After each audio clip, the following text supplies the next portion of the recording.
Vanessa suggested that I say a little bit about myself. I always hate this part. Well, I'm a sister of St. Joseph for many years, over 60, with the Sisters of St. Joseph in Canada. Our neighborhood is Pembroke. We're the further ones away, further north, a smaller community. I was a teacher, principal, formation director, novice director.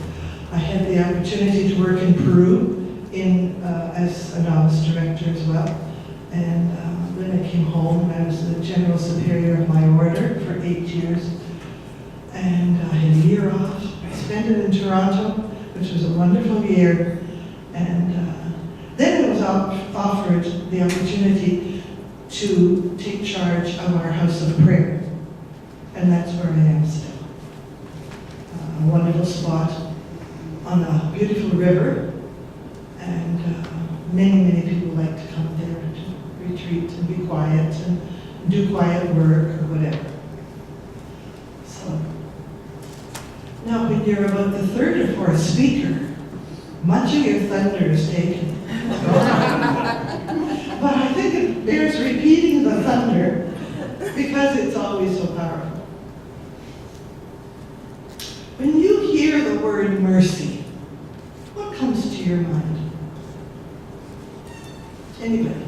Being forgiven. Love. Compassion. Good. Those are the prominent parts of it, I think. I must just tell you about my experience. I live near a Divine Mercy Center. And I didn't know anything about the center, and I still know very little. But I realized that I had not much feeling for mercy. To me, it was a condescending pity. And I thought it was just for sinners. I don't think I always included myself. Well, then I learned that Divine Mercy and the Center, it's a devotion that began by Sister Faustina Kowalska. Kowalska, I think that's how you call it. She lived from 1905 to 38 in Poland. And those of you who were to Poland, you might have heard about her, or even been at her shrine or whatever. So it's not my devotion. It wasn't my devotion, Divine Mercy. But it is many people's devotion. If that's what takes them to God, can't knock it. The dictionary definition of mercy states it is a disposition to forgive with clemency and a kind of a compassionate treatment, all in excess of what may be expected. The faith definition of mercy, according to Pope Francis, is that mercy is the ultimate and supreme act of undeserved, unconditional love by which God comes to meet you and I. Powerful, undeserved, unconditional love by which God meets us. And so we can thank Pope Francis, and how many times his name has been already mentioned, who is opening us and widening our understanding of this age-old virtue, which is so essential to the Christian life. If we had time to study the genesis of mercy, we would discover so many references in the Hebrew scriptures, in the book of wisdom, in the prophets, in the Psalms, just speaking of the strong link between mercy and covenant love. There are numerous stories in the Hebrew scriptures that demonstrate God's generous mercy to the people. And the one maybe that the most of us can relate to, or that we know about, is the story of Moses. Moses was selected to lead the Israelites out of slavery in Egypt.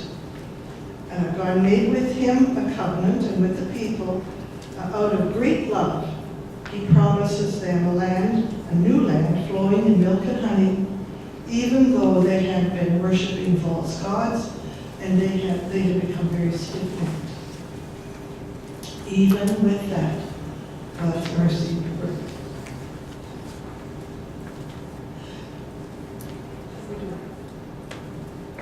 As a young person, Jesus would have listened to, read, and prayed with the scriptures, all the while being imbued with the spirit of love and freedom that God wanted for the people. This attitude was so foreign to what he saw lived in his culture. He did not see the religious authorities of his day living and promoting that love and freedom that he was reading about in Scripture.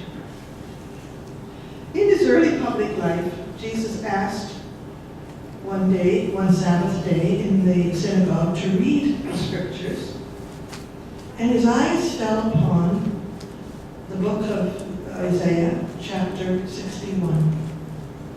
And there he read, "The Spirit of the Lord is upon me. He anointed me to announce good news to the poor, freedom to captives, sight to the blind, liberty to the oppressed."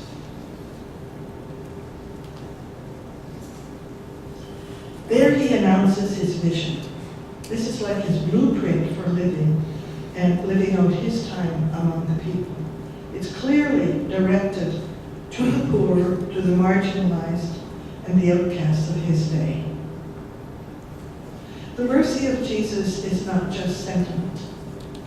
It is a force that reawakens new life and instills in us the courage to look to the future with love and hope. Imagine if you were a blind person in the synagogue that Sunday, Sabbath, and you heard this Jesus say, "I came to give blind sight." Well, the excitement in your heart probably would be very deep. What hope he left the people. In our recent memories, we have so many shining examples filled with covenant love, ready to show mercy. And some of you people younger may not relate to some of these, but you may have read or heard about them. For instance, Nelson Mandela. Most people know who he is. He had spent 27 years in prison, and when he was being released, somebody asked him, "What will you do with the whites when you get out?" And he answered, "I will love them. They are my brothers and sisters." Mercy.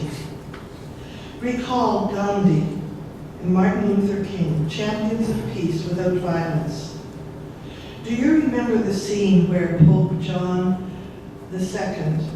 Paul II, sat in the jail with his assailant?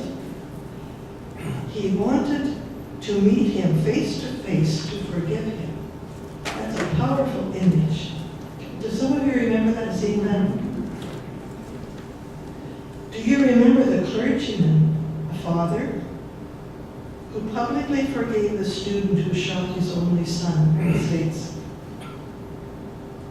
These are examples that abound with love and mercy, and you would have your own. I heard this story recently. The Sacred Heart of Jesus began appearing to Sister Margaret Marianico. The Sacred Heart revealed some things about her community that were not good. Gosh, I wish the Sacred Heart would reveal something to us too.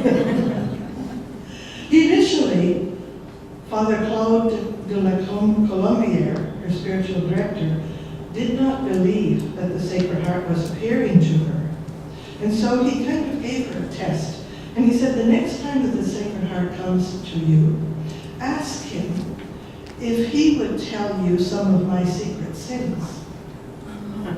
Oh my goodness. The next time Sacred Heart appeared to Sister Margaret Mary, she asked him, "Could you tell me some of the secret sins of my spiritual director?" The Sacred Heart answered, "I forget."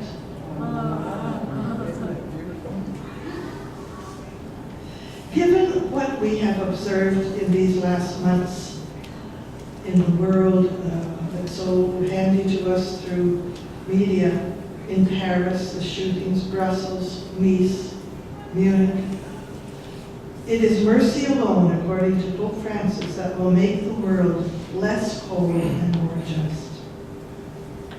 You know from your own experience that when you reply with goodness, kindness, compassion in a situation, the atmosphere changes. Confrontation, fear, violence, evil aren't the same in a situation where the response is a Jesus response. Kindness, goodness, compassion. We learn so much from the gentle yet forthright way that Jesus met people's needs. And we heard last night when Constanza talked about how much we have to be ourselves and know ourselves and be comfortable with the fact that we're flawed. We're all flawed. And if that's okay with our God, why isn't it with me? I just came up with a few examples of how Jesus dealt with people as he found them. For instance, with Mary Magdalene, who was the first to experience his presence, he spoke a word of tenderness, yet restraint. And it's so wonderful for us to know that she's made a doctor of the church. Not a doctor of the church, actually. She has a feast day that must be celebrated now. This is not just a memorial. When her feast comes up, it must be celebrated. To the disciples, who thought that Mary was insane when she announced that she had seen him, and when he met with the disciples, his first words to them was peace. He did not scold them for running away from the crucifixion. To the two discouraged friends on the road to Emmaus, he used a different approach. They were scholars. We think one was a woman. I don't know if she was a scholar of her own right, perhaps. He led them through the scriptures, step by step, so that they could understand that this tragedy that had befallen him was part of a much bigger scene for salvation. And then to Thomas. Thomas was a feeler, a doubter. He had him feel the wounds in Jesus' body so as to believe and to live. And so Jesus meets you and I where we are at every moment. All these examples teach us about the utter mercy of our God, God's unconditional love for God's people, God's deeply personal compassion for each of us, and God takes us exactly where we are, enters our lives, and embraces us with His Spirit. The face of God, we heard this morning, the face of God is mercy. We need to write that on our foreheads. The face of God is mercy. Beg God to give you the sensitivity to accept one another with their strengths and weaknesses, and not to judge them, but to assist them as you can. If you went to a Catholic school where religion was taught, you likely had to memorize the spiritual and corporal works of mercy. And I noticed that they're in the booklet, which is wonderful. In the front of the booklet, you'll find them.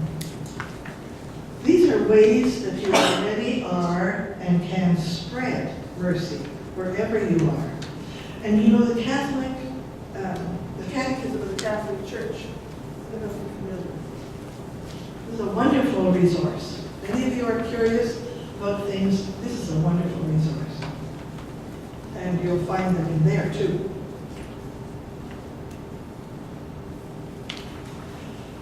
But the spiritual works of mercy have to do with instructing, advising, consoling, comforting, forgiving, and being very wronged patient.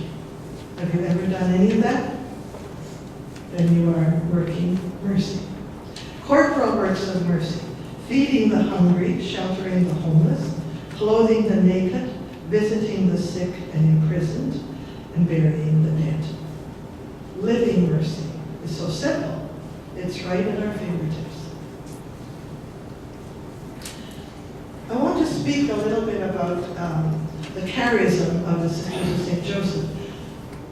When we look at what we've just said about mercy, we sisters can relate so fully with that because our charism is infiltrated with all kinds of reasons and ways of being merciful. As evidenced through the ages, every founding of a religious community or institute of women and men grew out of a perceived need. Many concentrated on teaching, nursing, preaching, pastoring, and social work. In our case, we were not founded for a specific work. As such, according to our founder, we were to create unity, community, wherever we found ourselves. So you'll find Sisters of St. Joseph doing almost anything that women can do. But we have this sixth sense of creating community, unity in our doing. And today we express this gift or grace to the Church and the world as active and inclusive love of our neighbor without distinction. Those are phrases that a Sister of St. Joseph easily speaks. Active and inclusive love with neighbor without distinction.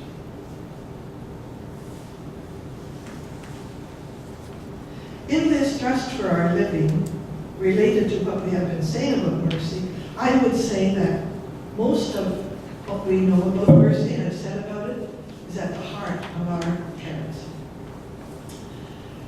We have the quaint little replica over here of the kitchen.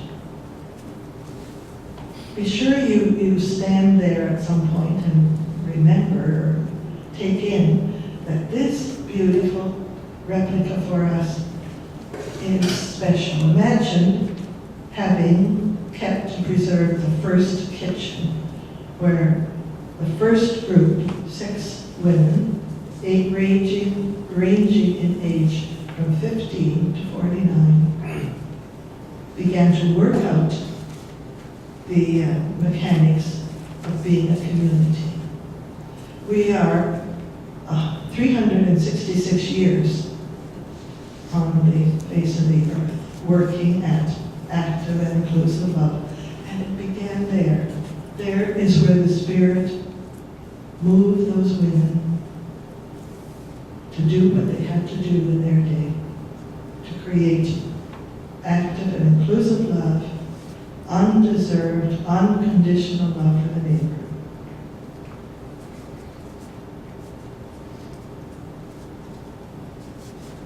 In our attempts to live great love, we are to unite neighbor with neighbor, neighbor with God, and neighbor with us. We're to be close to the neighbor too. We are to do this community building among ourselves, with those whom we serve, in an atmosphere of gentleness, peace, and joy. When I see and read about Pope Francis, I notice that he speaks and acts from an inner depth of joy, a deep peacefulness and gentleness. And of course, mercy cannot help but come from an open heart such as that. You will notice that another hallmark of the Sisters of St. Joseph is hospitality. The welcoming of all, inclusive love, ranks high in our living and spreading great love. We sisters, companions, and associates do not own these virtues, but it is our given grace to emphasize them for the upbuilding of the world and the church in our time.